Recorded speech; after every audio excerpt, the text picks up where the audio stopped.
we're on part 2. So if you have more than 15 minutes to work on your technique, this is the second video for you. First, we're going to start with pliés. We're going to do 4 counts down and 4 counts up pliés in turned out second position. I'm doing some simple arm port-de-bras here. You can do those just like we practiced with the weights, or you can put your hands on your hips, or just leave them out in second, whatever you want to do. You can also use a chair if you're feeling wobbly, but you want to work up to not using a chair because that helps use all your stabilizers. You're going to do those 4 counts down, 4 counts up plie at least 4 times, but work your way up to more.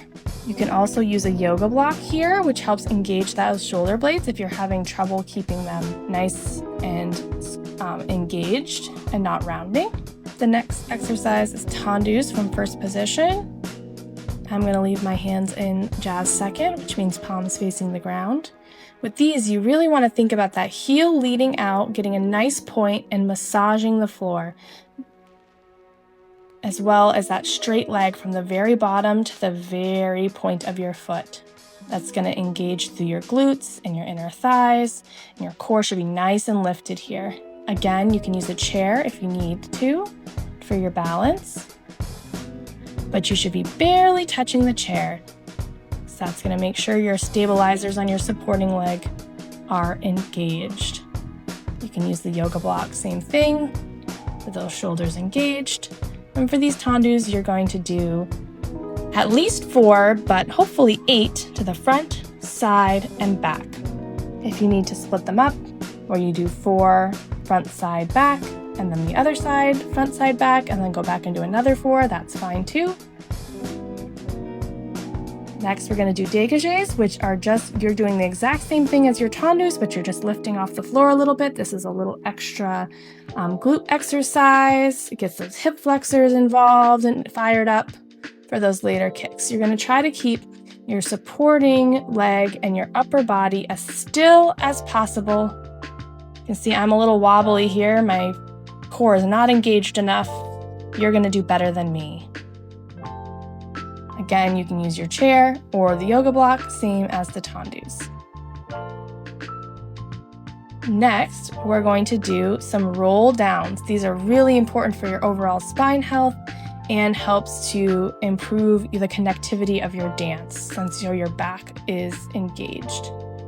You're going to think about rolling down each vertebrae, staying down in that little ball shape for a minute, and then rolling right back up, 1 vertebrae at a time.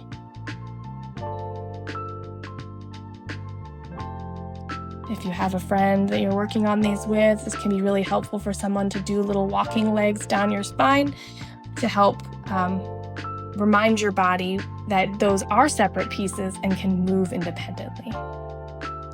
And I recommend you do at least 2 of those each day, but 4 would be ideal, nice and slow. Next, we're going to do our core exercises, our planks. These are crucial. I recommend you do a plank before any time you're going to dance to remind those abs that they have a work to do no matter what you're doing. You're going to try to hold this as long as me and hopefully longer. You really want to try for at least a 30-second plank. Sometimes I need to distract myself and I'll bring my legs in and out. I might open up to a side plank just to kind of give my brain something to think about. Those are all great. Another really great plank exercise is once you've mastered that 30-second plank is to have your yoga block and your forearm on it and then open your arm in front of you and then in back. And that is all those lovely side muscles that the last option are these open in, open out passe planks. So I'm in a plank, I bring my leg forward, I open it out into turned out passe, back in and down.